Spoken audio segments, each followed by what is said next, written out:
நீர் சிக்கன வேளாண் பயிற்சி உள்ளிட்ட பல்வேறு பயிற்சிகளை பெறுவதற்காக பட்டறிவு பயணத்தினை மதுரை மாவட்ட விவசாயிகள் கர்நாடக மாநிலத்திற்கு மேற்கொண்டுள்ளனர். வேளாண் துறையில் முதலமைச்சர் செல்வி ஜெயலலிதா செயல்படுத்தி வரும் எண்ணற்ற திட்டங்களால் வேளாண் உற்பத்தியில் நாட்டிலேயே முதன்மை மாநிலமாக தமிழகம் திகழ்ந்து வருகிறது. அதன் ஒரு பகுதியாக வேளாண்மை குறித்து புதிய உத்திகளை அறிந்து கொள்ளும் வகையில் பட்டறிவு பயிற்சியினை பெறுவதற்காக விவசாயிகளை பிற மாநிலங்களுக்கு அனுப்பி வைக்க ஏற்பாடு செய்யப்பட்டுள்ளது.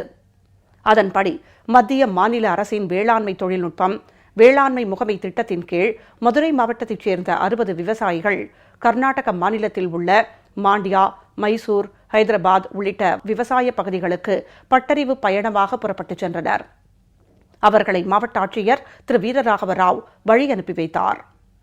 மதுரை மாவட்டத்தில் வேளாண் தொழில்நுட்பம் மேலாண்மை முகமை என்று சொல்லக்கூடிய திட்டத்தின் மூலமாக மதுரை கிழக்கு, மேற்கு மற்றும் கொட்டாம்பட்டியை சேர்ந்த 60 விவசாயிகள் பட்டறிவு பயணமாக கர்நாடகாவை சேர்ந்த மாண்டியா, மைசூர் மற்றும் பெங்களூர் ஆகிய 3 இடங்களுக்கு இன்று புறப்பட்டு சென்றார்கள். அங்கு சென்று நெல்லில் ஒருங்கிணைந்த பூச்சி நோய் தாக்குதல், நீர் சிக்கனமாக எவ்வாறு நீரை பயன்படுத்துவது என்பது குறித்த பயிற்சிகளை பெற்று 7 நாள் பயணமாக சென்று மீண்டும் 26ஆம் தேதி இங்கு திரும்பி வருவார்கள்.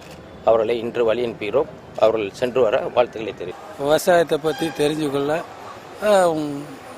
இப்போ மைசூர், பெங்களூர், மாண்டியா இந்த ஊர்களில் போய் விவசாயம் நவீன முறையில் செய்கிறாங்கன்னு சொல்கிறாங்க. அதை தெரிஞ்சுட்டு வந்து இங்கே உள்ள மதுரை மாவட்ட மக்களுக்கு அதை விரிவாக சொல்லிக் கொடுக்கறதுக்காக போகிறோம்.